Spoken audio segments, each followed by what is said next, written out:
السلام علیکم ورحمۃ اللہ۔ میرے زیر مطالعہ ایک کتاب رہی ہے جس کا نام ہے دی برین اسٹوری آف یو، اور اس کے جو رائٹر ہیں اس کا نام ڈیوڈ ایگلمن ہے۔ اور ڈیوڈ ایگلمن جو ہے یہ پروفیسر ہے امریکہ کی بہت ہی معروف اسٹینفورڈ یونیورسٹی کے اندر، یہ نیورو سائنٹسٹ ہیں، اور انسانی دماغ کے اندر جو نیوران ہے یا پوری باڈی کے اندر جو کمیونیکیٹ کرتے ہیں باقی باڈی کے ساتھ،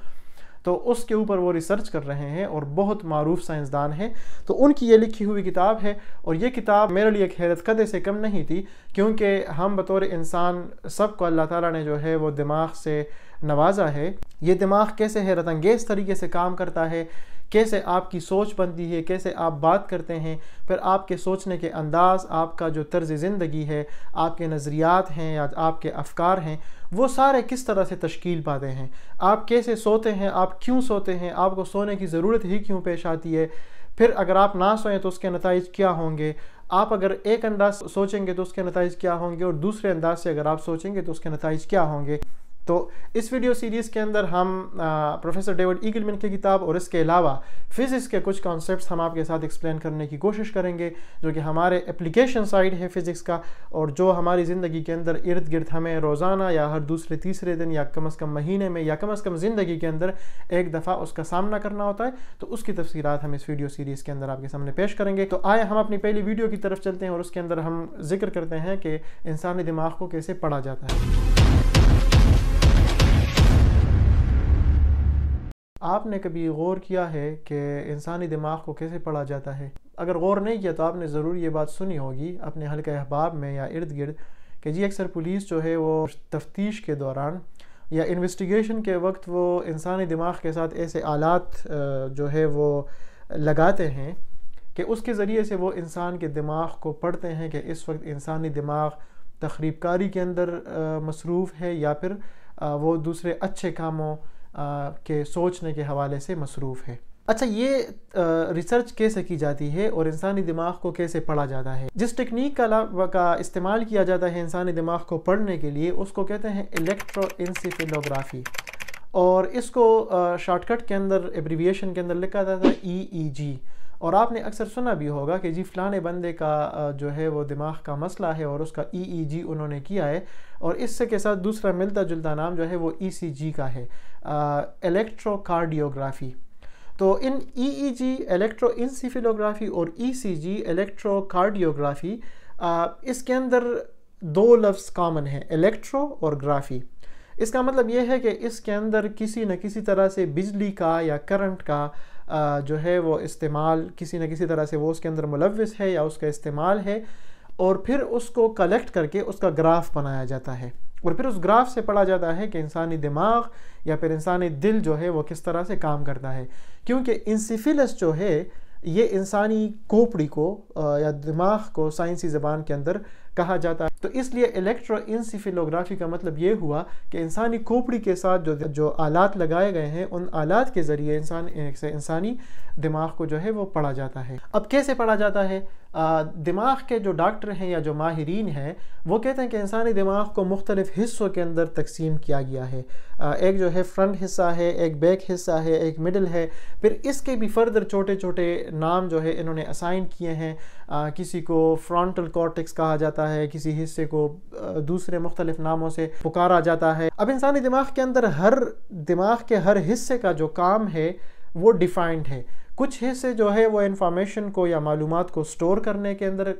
کردار ادا کرتے ہیں، جس کو آپ کہتے ہیں کہ حافظہ، کہ جی فلانے انسان کا حافظہ بہت اچھا ہے۔ اسی طرح کچھ حصے انفارمیشن کو پروسیس کرنے کے اندر انوالو ہوتے ہیں۔ دماغ کے کچھ حصے وہ اس کے اندر اپنا کردار ادا کرتے ہیں کہ جسم کے باقی حصوں سے جو معلومات یا سگنلز آ رہے ہیں ان سگنلز کو وہ لیتا ہے، اس کو پروسیس کرتا ہے اور اس سے کچھ نتائج اخذ کرتا ہے۔ مثال کے طور پر آپ اگر اس وقت دیکھ رہے ہیں اس ویڈیو کو، تو یہ جو انفارمیشن موبائل اسکرین سے نکل کے آپ کی آنکھوں کے اندر جا رہی ہے، اس کی الٹی شکل بن کے یہ دماغ کے اندر جاتی ہے اور دماغ اس کو پروسیس کر کے پھر سیدھا کرتا ہے۔ آپ پھر اس کے بارے میں ایک نتیجہ اخذ کرتے ہیں کہ جی یہ موبائل میرے سامنے پڑا ہوا ہے اور میں اس کے اندر ویڈیو دیکھ رہا ہوں۔ اچھا، واپس اپنے ٹاپک کی طرف آتے ہیں کہ یہ EEG کام کیسے کرتا ہے۔ 1924 کے اندر ایک جرمن سائنسدان نے EEG کو دریافت کیا تھا، اور اس کے بعد پھر انسانی دماغ کے ساتھ ایسوسییٹڈ کچھ ویوز کو انہوں نے نام دے دیا تھا۔ 1930 اور 1940 کے بیچ پہلی دفعہ EEG کو استعمال کیا گیا، اور جو انسانی دماغ کے ساتھ منسلک ویوز ہیں ان موجوں کو نام دیے گئے، اور ان موجوں کی بنیاد پر دیکھا گیا کہ انسانی دماغ کو جن حصوں کے اندر تقسیم کیا گیا ہے آیا وہ حصہ سو رہا ہے یا جاگ رہا ہے۔ مثال کے طور پر اگر انسان کا سوچنے والا جو حصہ ہے وہ اگر زیادہ کم کام کر رہا ہو یا زیادہ تیز کام کر رہا ہو یا درمیانی سپیڈ کے ساتھ چل رہا ہو، تو اس کے ساتھ جو منسلک موجیں ہوتی ہیں یا ویوز ہوتی ہیں ان ویوز کی فریکوینسی بھی اس طرح سے تبدیل ہوتی ہے، اور پھر اس کے ذریعے سے پتہ لگایا جا سکتا ہے کہ آیا انسان کی دماغ کا یہ فلانا حصہ یہ اس وقت سوچ رہا ہے یا سو رہا ہے یا پھر یہ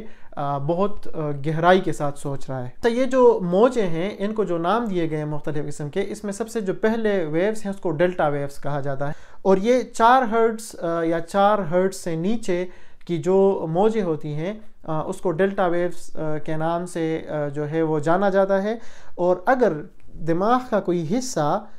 4 ہرٹز کی فریکوینسی سے اپنا کام کر رہا ہو تو اس کا مطلب کہ وہ حصہ سو رہا ہے، کیونکہ یہ فریکوینسی بہت کم ہے۔ اور آپ کو صرف یہ احساس دلانے کے لیے کہ 4 ہرٹز کتنا ہے، تو اگر میں یہاں سے ایک سرکل کے اندر ایک پوائنٹ سے شروع ہو جاؤں اور پورا گھوم کے واپس اس پوائنٹ تک آ جاؤں تو اس کو ہم کہتے ہیں کہ یہ 1 ہرٹز ہے۔ تو آپ سمجھ لیں کہ 4 ہرٹز کا مطلب ہے کہ 1 سیکنڈ کے اندر یہ جو اس سرکل کے اوپر یا اس دائرے کے اوپر ہم 4 دفعہ 1 سیکنڈ کے اندر جو ہے وہ ہم 4 چکر کاٹ سکتے ہیں، تو اس لیے ہم اس کو کہتے ہیں کہ اس کی فریکوینسی 4 ہرٹز ہے۔ اگر دماغ کے کسی حصے کی فریکوینسی 4 ہرٹز یا اس سے نیچے ہو، سائنسدان یہ کہتے ہیں کہ دماغ کا وہ فلانا حصہ اس وقت سو رہا ہے۔ اس طرح جو دوسری قسم کی موجیں ہیں اس کو تھیٹا ویوز کہا جاتا ہے، اور 4 ہرٹز سے لے کے 7 ہرٹز کے رینج کے درمیان اگر کسی دماغ کے حصے کی فریکوینسی ہو تو اس کیس میں کہا جاتا ہے کہ دماغ جو ہے وہ یا تو سو رہا ہے یا اگر سو نہیں رہا تو ریلیکس سٹیٹ میں ہے۔ اس کا مطلب کہ کسی سٹریس کے اندر نہیں ہے، کسی بہت زیادہ گہرے سوچ کے اندر نہیں۔ اسی طرح اگر کوئی انسان ریلیکس حالت میں ہو، اس کے سوچنے کا انداز بھی ریلیکس ہو اور اس کا جو جسم ہے وہ بھی خاموش اور آرام سکون کے ساتھ بیٹھا ہو، تو اس کیس میں جو دماغ کی جو فریکوینسی ہوتی ہے وہ 8 سے 13 ہرٹز کے بیچ ہوتی ہے، اور ان ویوز کو الفا ویوز کہا جاتا ہے۔ اور الفا ویوز کے کیس میں اگر کسی دماغ کا حصہ الفا ویوز دکھا رہا ہے تو اس کا مطلب ہے کہ وہ مینٹلی بھی ریلیکس ہے اور وہ فزیکلی بھی کام کنڈیشن میں ہے۔ اگر کوئی انسان کسی مسئلے کے حل کے اندر سوچ رہا ہو یا پھر کسی دوسرے معاملے کے اوپر سوچ رہا ہو، جنرلی سوچ رہا ہو، تو اس وقت اس کے دماغ جو ویوز پروڈیوس کرے گا تو اس ویوز کی فریکوینسی 13 ہرٹز سے لے کے 38 ہرٹز تک ہوگی، اور ان ویوز کو جو نام دیا گیا ہے تو ان کو بیٹا ویوز کا نام دیا گیا ہے۔ مثال کے طور پر دماغ کا وہ حصہ جس کا کام سوچنا ہے، اگر اس کے ساتھ لگے ہوئے سینسر کی فریکوینسی 13 ہرٹز سے 38 ہرٹز کے بیچ ہو تو ہم کہتے ہیں کہ اس وقت اس کا وہ حصہ بیٹا ویوز پروڈیوس کر رہا ہے، اور یہ انسان جو ہے وہ سوچنے کے عمل کے اندر یا کسی مسئلے کے حل کے اندر مصروف ہے۔ جو سب سے ہائیسٹ فریکوینسی انسانی دماغ کے ساتھ ایسوسیٹڈ ہے اس کو گیما ویوز کہا جاتا ہے، اور یہ جو فریکوینسی ہوتی ہے یہ 39 ہرٹز سے لے کے 100 ہرٹز تک ہوتی ہے۔ اس کا مطلب کہ 39 ہرٹز سے لے کے 100 ہرٹز کے بیچ اگر دماغ کا کوئی حصہ کام کر رہا ہو تو اس کا مطلب یہ ہے کہ یہ انسان انتہائی پورے فوکس کے ساتھ کوئی کام کر رہا ہے، یا پھر انتہائی تیز منٹل ایکٹیویٹی کر رہا ہے، بہت زیادہ زور کے ساتھ سوچ رہا ہے، بہت گہرے سوچ کے اندر مصروف ہے،